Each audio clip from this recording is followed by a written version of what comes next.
Estimados estudiantes, como habíamos estado revisando, la estructura de un flujo de caja consta de 7 partes. La primera parte tiene que ver con todos los ingresos propios del giro y la venta de activos producto de algún reemplazo de maquinaria y equipo. En segundo lugar están aquellos gastos desembolsables, vale decir, aquellos gastos que reflejan una salida de dinero o de flujo o de caja dentro del flujo.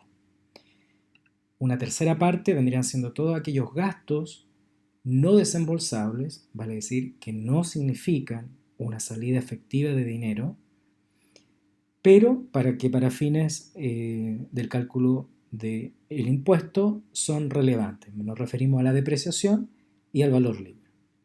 En un cuarto parte del flujo de caja tiene que ver con el cálculo del impuesto y de la utilidad.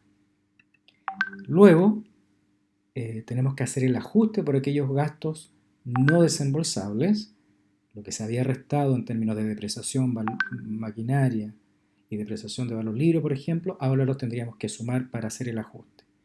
Luego todos aquellos ingresos y egresos que no afecta el cálculo de los impuestos. Ahí tenemos, por ejemplo, las inversiones, tanto en terrenos, maquinarias, construcciones, el capital de trabajo y el valor de desecho. Para finalmente tener lo que es el flujo de caja. Este flujo de caja, como está presentado, tiene que ver con el flujo de caja del proyecto. Ahora, si los flujos futuros son suficientes para poder financiar todas las inversiones, entonces el proyecto es positivo, ¿ya? Ahora, la otra alternativa que podríamos analizar es alguna vía de financiamiento, suponiendo que el proyecto no va a soportar toda la inversión en el año cero. Entonces ahí hablaríamos del flujo del inversionista. En realidad, cuando agregamos financiamiento, la estructura del flujo de caja sufre pequeños cambios.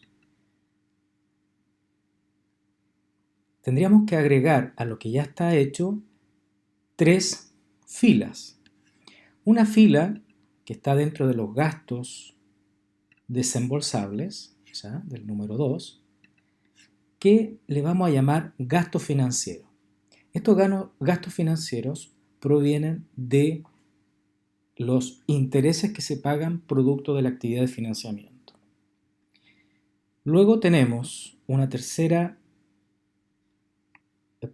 segunda fila y tercera fila que tienen que ver con el préstamo y la amortización del préstamo. Eso incluyen tanto ingresos, que es el préstamo, como egresos, que son la amortización, que no afectan a impuestos, ¿ya? Esos son los ajustes que tenemos que hacer para poder trabajar el flujo del inversionista, o dicho de otra manera, aquel flujo que incorpora el financiamiento, en este caso de tipo bancario. Para poder hacer estos ajustes, entonces, necesitamos como información fundamental la tabla de amortización del crédito. Vamos a suponer que acá tenemos la tabla de amortización.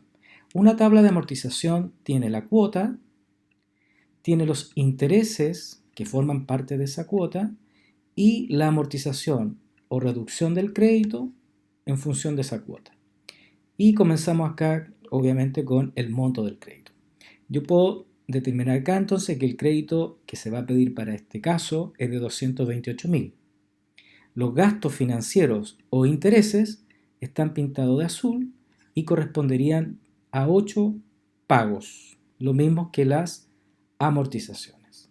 Por lo tanto, con esta información simplemente traspaso el pago de intereses, estos datos que están acá, desde el año 1 al año 8, lo traspaso, ¿no es cierto?, a lo que sería el flujo de caja. Obviamente con signo negativo, puesto que se trata de un desembolso.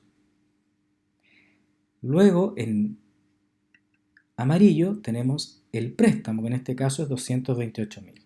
El préstamo es un ingreso que no está afecto a impuestos, por eso lo colocamos después del cálculo de la utilidad.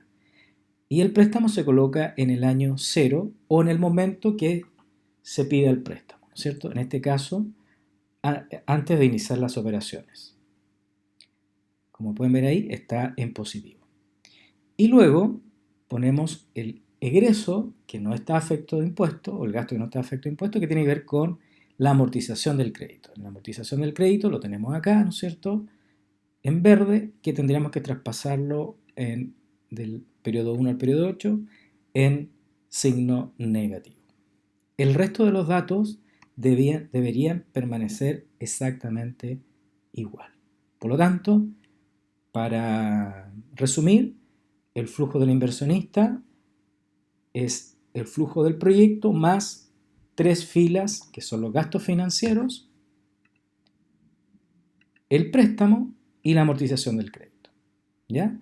Y para poder obtener los datos del detalle, tenemos que conseguir la tabla de amortización del crédito. Eso sería entonces la clase de hoy. Muchas gracias.